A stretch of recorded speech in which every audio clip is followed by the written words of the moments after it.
歡迎大家嚟到 AAPT 嘅一個 podcast 啦。咁我哋今日咧就會介紹一套戲嘅。咁呢套戲咧就叫做 Black Box Diaries 嘅，有叫做黑箱日記或者叫做黑箱日誌嘅。我哋要介紹下鏡頭裏邊咧就係有Elaine，我哋 AAPT 嘅 Exco 啦。我哋 AAPT 裏邊咧就有6位咧讀過同讀緊呢個 Practical Theologies 嘅。咁阿Elaine咧就係我嘅師姐，佢咧就係研究婦女神學嘅，都介紹下佢嘅 research thesis 啦，就係 Exploring the Journey Towards Women's Empowerment in a Chinese Congregations in Hong Kong。咁一陣間咧都會提到佢嗰個研究嘅內容嘅。咁我介紹下 Susan 啦。咁啊，Susan 咧就係呢個嘅中文大學崇基神學院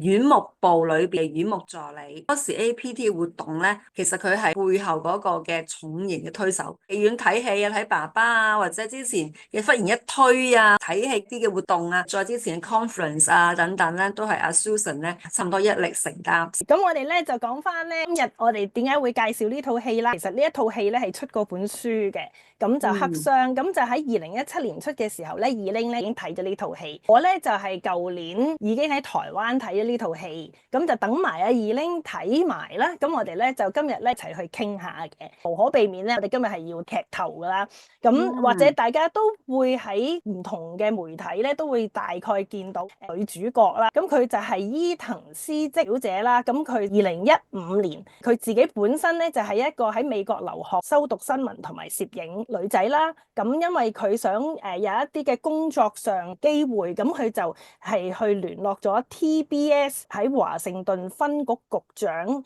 一個佢嘅大前輩叫做山口敬之，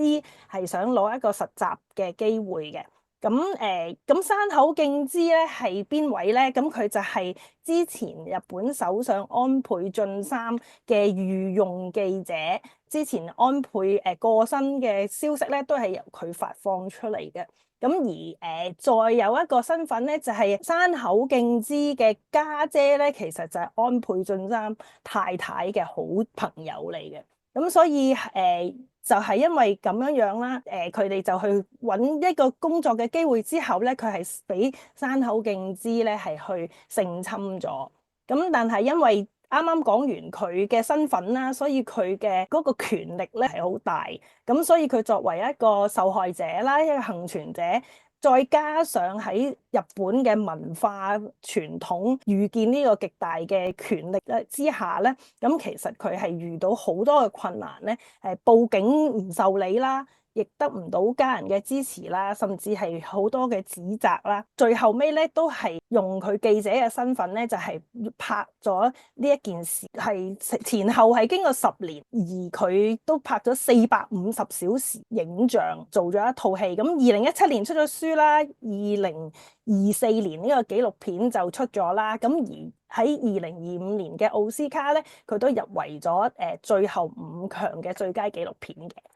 就係啦，Elaine你都睇咗啦，你覺得睇完之後點樣樣咧？其實我睇套戲時候咧，睇完之後我係覺得其實好激動，係啦，我覺得我係即係同個女主角咧係真係我差唔多好似入咗去嗰個嘅世界裏邊咧，睇嘅時候我都即係禁不住都落淚啦。咁因為我睇到佢嗰個嘅即係佢自己嘅內心世界喺過往嘅一段日子咧，佢自己嘅掙扎啦，佢嘅痛苦啦，特別係被強姦後咧，其實都出現咗一種叫 PTSD，即係 post-traumatic 嘅 syndrome，係啦。咁佢其實都曾經講過咧，佢係唔敢一個人即係外出啦，同埋係甚至櫻花都唔敢去睇嘅，因為佢係就係被強姦時候就係正正即係開始有櫻花盛開嘅時候，咁所以見到呢啲佢都會覺得係好令到即係佢會再一次回憶翻當年嘅創傷咯，係啦。咁同埋甚至佢曾經喺某一個錄影定點樣咧，佢見到一個額頭好似即係呢個咁樣山口敬之嘅人嘅咁嘅額頭咧，佢都已經好驚，佢已經覺得你唔敢睇落去嚇。咁所以佢甚至覺得可能佢會有機會因為佢要咁樣不斷去追尋個真相咧，佢甚至會驚會唔會有啲咩不測啊？佢連個遺囑都立埋。係啦，咁所以你見到佢個掙扎，佢嘅痛苦，咁我係覺得佢一個人去面對咁多嘢咧，所以我其實係即係好能夠共鳴到佢嗰種嘅艱辛嚇。咁所以我係即係一路睇嘅時候都覺得啊，即係心裏邊都好難過嚇。咁但係咧，我又覺得其實我佩服佢咯，因為佢都係能夠面對呢一啲所有嘅創傷咧，都係好勇敢咁樣咧，係去將個真相咧，佢要去揭露。咁我覺得亦都同佢做記者嗰個身份有啲關係，因為我諗做記者個訓練咧，佢都慣咗係要去即係去追尋一啲真相，去報導一啲真相嚇。咁但係佢特別係即係覺得如果佢唔去做呢樣嘢，唔去對抗呢班人。呢班人包括係咩咧？就係即係嗰位山口敬之啦，傷害佢嗰個人啦，或者背後嘅勢力啦。頭先你都講到，其實佢同安倍晉三即係關係好密切啦。嚇咁同埋警察廳啊，或者整個司法制度咧，因為原來即係呢一個關於即係日本嘅強姦法咧，哇都係非常落後嘅，即係制度其實已經有成100年咁多，即係都冇去更改。咁所以我覺得即係伊藤亦都係為到即係佢所有即係日本嘅女性咧，都係喺度咧。去對抗緊一個佢覺得嗰種嘅所謂父權嘅體系，所以即係佢亦都係去選擇咧，即係咁樣去將呢個真相講出嚟啦。但係佢都提過就係話，即係其實佢最傷心嘅咩就係唔俾佢講嘢。如果假如佢覺得禁止佢出聲，禁止佢去講任何嘅即係真相乜都好咧，佢覺得佢會好難受。為咗去保障呢啲女性咧，佢都仍然係選擇咧好勇敢咧咁去講出嚟，出書啦、拍片啦，係即係希望能夠唔單止為佢自己。佢都為緊將來，即係所有嘅日本嘅女性咧，佢希望能夠咧可以咁樣嘅情況下咧，可以係幫到佢哋。伊藤小姐咧，佢個角色似乎係原先係一個可能一個好受傷害啊，一個被動者受傷害者，但係其實後嚟我睇到佢係一個戰士咯，係一個 fighter，因為佢係要去對抗。呢班咁樣嘅所謂即係制度之下拉住權力嘅一班人，同埋一樣嘢，佢似乎都俾我哋睇到咧，佢覺得成件事其實 shame 唔係喺佢度，個 shame 係喺嗰班人嗰度。咁呢樣嘢你見到佢成個形象係一個 fighter 嘅形象。咁所以我即係覺得其實我係非常之即係欣賞佢。我哋可能香港人好中意去日本旅行，覺得日本好先進。咁其實睇翻就係其實日本嘅文化咧。我都覺得對女性其實真係唔係咁好咯，嚇！即係唔單止係嗰個強姦法，原來係已經100年前，基本就已經係好即係落後、好 outdated，同埋就係你見到係都好包庇即係所謂嗰啲即係在位者。阿伊藤佢希望要去報案，嗰啲嘅高層又好，警方又好，都覺得你都係冇乜證據㗎啦，證據都不足㗎啦，甚至明明咧係其實已經有個拘捕令，係要去即係拉喺山口，最後竟然咧都撤銷。咁你睇到成件事係一個即係受包庇咯嚇，即係因為佢係同權力核心或者係好似譬如安倍晉三有拉人啊嘛咁，反而係最後即係嗰個酒店嘅一個嘅所謂開門嗰個男人啊，就係成為幫到伊藤一個非常之有力嘅證人，因為當日山口將阿伊藤拉落車嗰個嘅時刻，其實呢一個即係酒店嘅工作人員咧係全程咧睇晒。而佢後尾打電話俾伊藤，同佢講，其實我係可以咧，即係成為你嘅證人。咁當一刻，其實伊藤係即係完全係喊晒，因為即係一直以嚟佢就要去即係去揾證據啊。而呢個人其實就可以俾到一個最有力嘅證據咧，去幫到阿伊藤。你見到哇，山口仲可以喺即係外國啲記者會上邊話，佢唔認為佢自己喺法律上係有啲咩錯，佢反而認為 OK，可能係有啲遺憾嘅，因為佢對即係伊藤造成傷害嚇，即係佢呢樣嘢佢就承認，但係佢唔承認喺法律上咧佢有啲咩嘅即係罪。咁你覺得真係好好笑？我係成件事，我覺得睇嘅話就係話強姦或者性侵呢啲都係其實一個父權嘅一個行為，即係點解？因為我覺得即係男性就係咁樣睇女性，覺得女性你係喺我嘅權力之下，你可以任我擺佈嘅，你係可以成為一個工具咧嚟到去滿足我嘅一啲嘅需要嘅，你係唔需要理即係呢個女性係咪受傷害都可以去即係為所欲為。覺得呢個都係一個其實頗為父權嘅一個情況，所以女性要去對抗就係呢一啲咯，唔單止係。喺呢件事裏邊咧，反而唔好去懷疑自己係咪做錯咯，嚇亦都唔好需要去怕受威脅咯。男女係平等嚇，咁女性係可以靠自己咧，係可以做到好多嘅事嚇。可能係一啲你覺得係強權，什麼都好啦。其實好似伊藤咁樣，好勇敢嘅去即係面對啦、反擊啦嚇。咁呢個我反而覺得係最好嘅方法去保護翻自己。咁如果你反而退縮啊、逃避咧，最後係咯，唔單止自己係受害者，可能亦都係不斷嘅去重複類似嘅事會發生，因為冇人去質疑冇人去提出反對，咁變相傳統文化就會父權文化就會不斷咁樣出現，係啦。咁所以我自己覺得呢套戲裏邊，即係或者係啦，伊藤小姐將自己成件事去讓公眾去睇啦。咁我睇到佢背後嘅理念係咩咧？我睇到就係話佢認為佢需要追求呢個真相嚇，佢認為佢需要捍衛呢個公義，對抗呢個父權，改變對女性不公嘅制度。咁所以呢股嘅勇氣都推動咗佢咧喺漫長日子裏邊咧，其實佢真係做咗一個頭先我所講勇士嘅身份，去改變一個非常之不公平嘅一個局面咯。咁所以我喺套戲裏邊，我睇完之後又為佢難過，但係又為佢去鼓掌。咁所以百感交集，我相當之即係喜歡嘅一套嘅電影咯，係。好啊，係啦，咁都好多其他嘅香港觀眾睇完啦，通常都係同你一樣咧，都係好感動啊，或者係即係佢嘅勇氣啊，企出嚟啊咁。咁但係其實個背後都係好唔容易，因為睇翻啲報道啦，佢都早前佢有嚟過香港，佢都有去講過，其實中間嘅過程佢係要停好多次嘅，即係而家佢講就450個小時影像啊咁樣。但係佢嗰種創傷、嗰種崩潰同埋真實俾人恐嚇過，覺得生命有危險，其實中間個過程係好唔容易。咁所以其實佢喺2019年嘅時候，其實佢係試過自殺，但係咧又佢自己都唔明白自己點解係當佢喺醫院一醒翻嘅時候咧，其實佢第一件事就係繼續嘅去拍攝咯。而家去聽好似大家去睇呢樣嘢嘅時候，覺得好順理成章。但係其實佢中間除咗自殺之外啦，但係其實佢都有好多時候咧係要瞓覺、閂機，即係去接受唔到呢啲咁嘅影像。都要補充一樣嘢咧，就係其實呢一套戲咧喺日本而家仍然係未有機會上映㗎啦。咁同埋希望即係世界各地嘅人嘅迴響，將佢帶翻去日本啦。都補充山口敬之2019年嘅時候，因為佢已經冇方法去用刑事去起訴佢，而佢係用民事嘅時候咧，雖然係叫做最後尾叫做勝訴啦，而嗰陣時嘅判決咧就係山口敬之係需要賠償330萬日元，即係當其時大概23萬港紙。咁但係因為呢個係民事嘅訴訟，咁所以咧佢開記者會去否認自己係有犯法，佢極其量都係倫理上邊嘅唔恰當啊，做一啲後悔嘅事。我會覺得係作為一個女性係好傷害嘅，即係好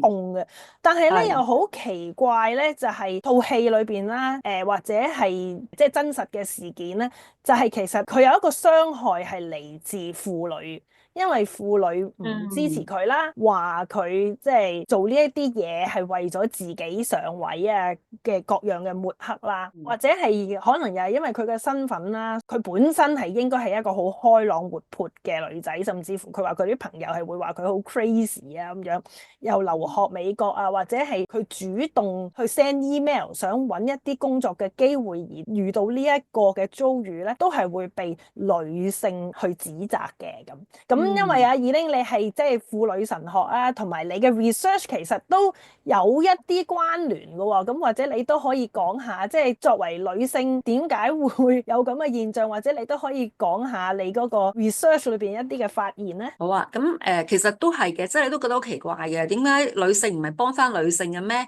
原來咧其實有機會真係唔係咁樣咯。咁有時你見可能坊間有時對某啲女性平頭板足。可能唔係嚟自男性，係嚟自女性，係啦。咁呢個心理狀況，我都覺得即係都奇怪嘅嚇。咁其實即係我嘅 research 係關於即係教會裏邊婦女角色。咁當年其實即係我要推動一個改變啦。當年我教會其實女性不能夠站在講台上邊講道或者係帶領崇拜。咁當我即係提出即係咪一個問題咧？咁係咪需要改變嘅時候咧？咁到最後其實都成功嘅。不過咁當我再話咁其實我哋即係當時嘅即係最高領導啊，包括堂主任同埋執事會主席，可唔可以都係女人嘅時候咧？其實就係有一批嘅姊妹們咧係提出反對嘅。咁我就睇翻即係個 research 咧，其實就嗰個比例上咧，竟然係即係女性咧係高過男性添。我講緊反對即係呢件事嚇，咁就令我有啲驚訝嘅。係啦，咁驚訝在於，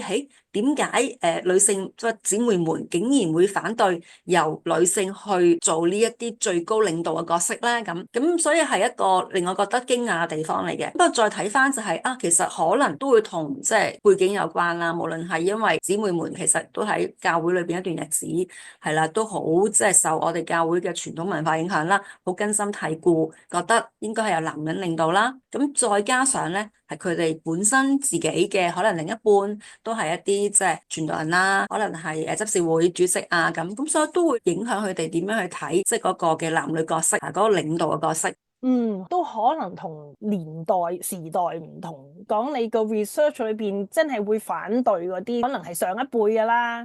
又去咗一段時間教會噶啦，而可能你後尾可以成功推動嗰個契機，因為新一代嘅女性出嚟呢一個即係女性主義抬頭啊，還是其實你可以成功爭取個 turning point 係點樣咧？個 turning point 我諗第一樣嘢就係，其實我自己係受迫害嗰個人先啦，即係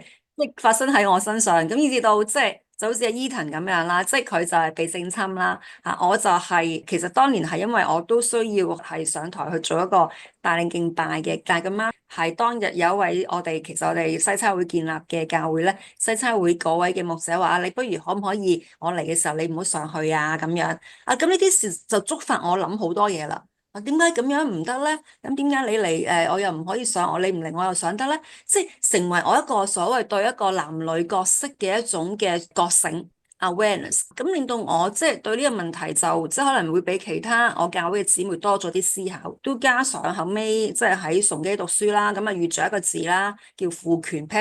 patriarchy，patriarchal， 令到我叮咗一聲，我教會係咪咁嘅現象咧？咁所以其實開始去問牧者問題啦。咁而牧者即係一直以嚟喺侍奉上邊嘅拍檔啦，男性嚟嘅，係冇錯。而當時因為女傳道尚未能夠即係去講道嘛，咁所以咧有女傳道，但係佢唔需要講道。咁呢個男傳道就全部包辦咧。其實佢都覺得好吃力，佢都想有啲改變。正正當我問其實係唔係真係婦女唔可以企喺堂上面去講道啊，或者帶領敬拜咧嘅時候，佢都話係咯，都係時候可以諗下呢個問題。咁所以係我嘅一個所謂面對一個被壓迫之下，我自己一個嘅覺醒，再加埋去問嗰個問題，而阿牧者覺得非常之啱，佢需要去反思或者去改變，再加上其實當時我都係一個執事教會嘅權力嘅核心裏邊啦。咁似乎可以去講一啲嘢嘅時候，都會多啲嘅 support。其實整體教會無論高層或者係弟兄姊妹們都支持呢個改變，因為點解咧？我哋都係用咗即係聖經裏邊嘅即係信息或者個說話，我哋去研經嘅。我哋研經就係研究哥林多前書。提到婦女講道或者去 prophesize 嘅時候就要蒙頭，即係說先知話語嘅時候咧係要去蒙頭。咁我哋都研究咗個 prophesize 嘅意思，其實係 speaking，咁即係話喺台上邊去講嘢。咁即係話如果哥林多前書其實都係准許婦女講嘢嘅，不過只要蒙頭啫。我今時今日唔再蒙頭啦，咁但係都係可以講嘢嘅。咁所以我哋經過咗無論係聖經嘅查考，無論係即係牧者即係需要一個嘅改變，再加上執事會或者弟兄姊妹們嘅支持接納，咁所以係咯，咁到最後順利成功地推動咗嗰個婦女角色嘅改變。你頭先講婦女嘅角色啦，其實我哋有陣時講 identities 啊，講翻套戲阿伊藤小姐，佢自己都有好多唔同嘅角色啦。佢戲裏邊即係除咗幸存者之外，最大嘅角色其實因為佢係一個記者啦。有一啲人就會覺得因為佢係記者啦，佢有專業啦，咁所以佢就可以去為自己申冤。咁如果嗰啲一般嘅婦女個聲就滅聲噶啦，呢個都係嘅，即係等於你去講嘅時候，我哋點樣去有呢個機會咧？咁但係我又有另外一個角度去睇佢呢個身份嘅，即係實踐神學就好多時候就係喺一個令到你自己覺得好扎心嘅環境之下，去反思，令到一啲我哋看似好簡單嘅嘢，去呈現翻佢好多唔同嘅層次嘅。咁我就會睇到佢作為記者，佢都有講過，就係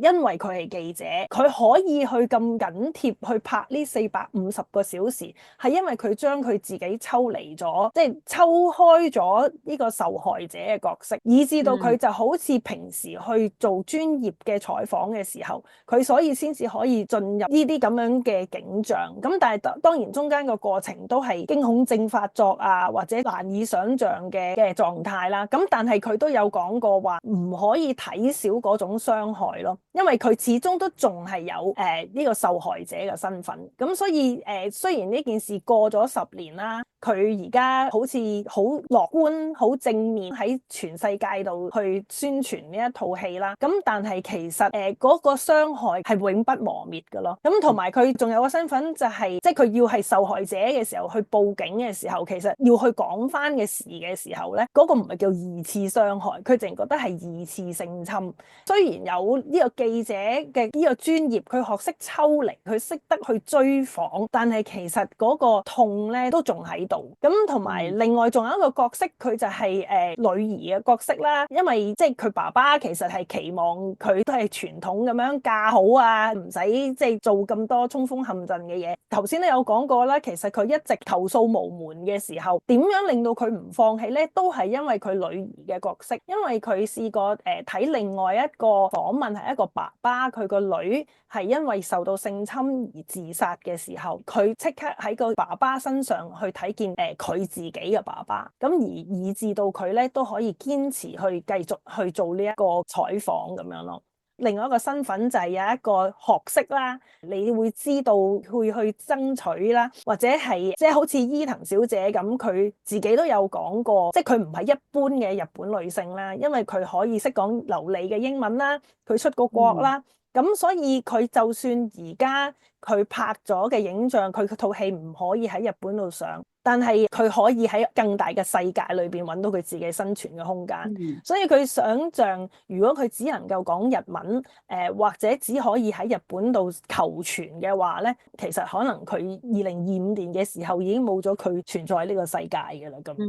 所以都係佢講故事嘅力量啦。咁同埋佢都鼓動到，即係同期嘅時候都佢17年出嗰本書，你睇咗佢嗰本書嗰陣時都仲未講到佢民事勝訴。咁但係2020年嘅時候咧，佢就已經可以集合喺媒體界有20位都係有性侵經驗嘅婦女一齊咧，係出咗一本書，叫做《The State of Sexual Harassment in Media》。所以都係你所講嗰種先行者啦 pioneer 嚇，同埋你所講嘅 awareness 啦，係咪？即係個 perception 同埋 awareness 啦。係啊，即係個 awareness。頭先我所講，即係我自己個故事個嘅覺醒嚇，你即係睇到個問題，即係你覺得係繼續讓呢個境況存在啊，定因為你提出一個質疑啦，你提出一個批判啦，咁其實我亦都係即係叫批判咗我哋自己教會嘅即係個傳統文化啦。其實呢個傳統文化亦都嚟自我哋嘅西差會對婦女角色嘅一種嘅規限嚇。咁我都係即係去提出一個質疑啊。咁所以我諗亦都正如伊藤小姐，其實佢都係去批判或者去提出對呢個。特別係一個好父權文化嘅一種嘅批判嚇，即係呢個其實我會覺得係好相類似咯，即係我哋大家喺某一個嘅位置上邊，當佢好成功地即係挑戰咗呢個制度啦，咁最後佢都勝訴啦嚇，即係民事法，即係民事訴訟上邊，咁我相信佢都成為一個 role model 啦嚇，即係讓所有嘅婦女啦都會睇到，即係其實。你係可以有另外一個選擇咯，就係你唔需要係噤聲，你可以發聲，你可以去批判，以至到係換來一個轉變咯嚇，即係不單勝訴，亦都可以對於婦女個保障上邊嚇，即係亦都會受到一定程度上嘅保障，因為可能亦都即係嗰個法例會有改變。咁佢咁樣企出嚟嘅時候，你見到其實戲裏邊都有好多婦女，即係喺條街度支持伊藤啊等等。咁我相信伊藤小姐都令到班婦女自己嗰個睇法都改變，個 perception。改變個 perception 改變都好緊要，因為即係正如即係日本嗰班嘅女士願意維持喺我唔得㗎，即係我哋冇權講嘢㗎，我哋係要甘願係要受呢啲咁樣嘅屈辱，因為冇呢個機會可以改㗎啦。即係如果呢啲所有嘅即係觀念啊 perception 咧都唔改嘅話咧，咁所有嘅嘢都唔會發生嚇。但係我相信伊藤小姐所做嘅就係讓佢哋 perception 改變，就係唔係咁樣，可以有另外一個出路。只要你企出嚟去發聲，去提出質疑，其實係有機會去改變，係啦。咁所以成個即係所謂一個嘅 movement 咧，都因為咁而產生嚇。咁我相信喺呢個過程裏邊咧，即係呢班嘅婦女啦，亦都包括伊藤小姐本身啦，都已經係可以 empower 咗自己咯。即係我覺得重要嘅，除咗係個當事人會企出嚟，呢樣嘢係絕對唔容易。反而會係諗緊有冇一個空間，一個安全令到佢可以企出嚟嘅空間嚟營造咧。咁即係可能嗰紮 auntie 雖然未必認得佢，但係起碼我覺得佢都係窩心嘅，因為就係嗰種支持或者係佢哋都會行出嚟。即係我覺得一個可以行出嚟嘅空間係好重要咯。咁所以其實佢嘅轉變 transformation 咧，仲要係會令到個法例嘅改變咧。頭先有講，咁但係其實個法例都唔即係18年冇改過，咁就改咗啲嘅。當其時第一次去法例修改嘅時候咧，就係好似係會好咗啦。咁就係當對方係採取暴力同埋恐嚇嘅時候咧，咁佢就會入罪。咁但係其實再諗咧，受到藥物嘅影響啦，或者被逼啦，或者係一啲職場嘅壓力啦，日本都應該唔少嘅時候咧，其實當其時都未受到保障。咁但係去到2023年咧，咁咧就開始咧，日本咧就已經可以用受害者嘅意願咧，係去作為裁判嘅標準嘅。其實呢個咧就係雖然話即係佢好落後，但係佢好快就已經追翻100年啦。咁但係咧，反觀，不如我哋睇下香港啦。咁香港即係點樣告啊？法例嗰啲我哋唔係好知啦。不過我哋去再睇翻風雨蘭嗰個網頁咧，咁就其實都有一啲嘅資料可以參考嘅。咁因為咧2024年嘅時候咧，風雨蘭就做過一個調查，就發覺咧過去15年咧，呢啲性侵嘅求助個案咧，其實係有升嘅，但係咧報案數字咧係跌嘅。咁同埋有一樣咧，我比較驚訝嘅咧，就係原來受害人由事發之後去求助咧係有延遲，而且延遲咧係直情係4年幾先至會識得去求助。咁所以就變咗其實即係香港嗱，你知啦，實踐神學啊嘛，即係我哋要有實際嘅情況同埋理論之下係需要有一啲嘅修正。咁我覺得喺呢一方面，即係法例上要修正啦，但係即係譬如好似香港基督教界，我哋成日都講㗎啦，每一次有事發生，我哋就會講 Me Too 啦，呢啲嘅 terms 啊，但係好似處理上都係100年嚟都係冇乜改變過咁樣喎。係，我相信亦都係因為即係受害人本身即係可能其實有個報案機制，但係即係第一頭先都講到啦，即係好似伊藤小姐都覺得呢個係唔單止第二次傷害，第二次性侵，即係個受害者要面對呢件事咧，佢點樣去消化，點樣勇敢地再可以企翻起嚟，再行到出嚟去告人，真係需要時間。不過我睇有個 case 咧，最近咧就係法國有一個嘅女士啦，係啦，就係 Giselle，佢老公咪即係10年內用咗好多嘅男人嚟到去性侵佢嘅。但係我真係非常之拍晒手掌去即係去欣賞呢個法國嘅女士，因為佢講咗一樣嘢就係，即係佢走出嚟，佢願意行出嚟去指證呢啲人嚇，佢唔覺得個 shame 係喺佢身上。個 shame 係喺嗰班人身上，咁所以呢個觀念都好緊要。即係如果受害人，譬如頭先你講風雨蘭啲 case 咧，就係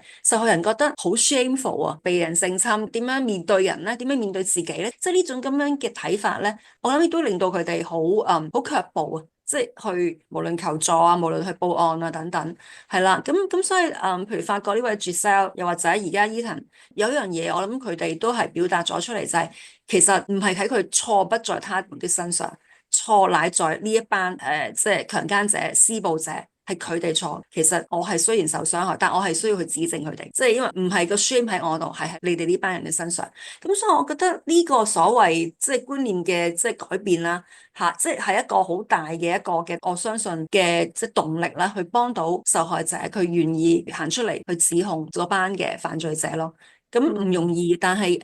我相信係會有即係一定嘅幫助咯。不過如果睇翻喺套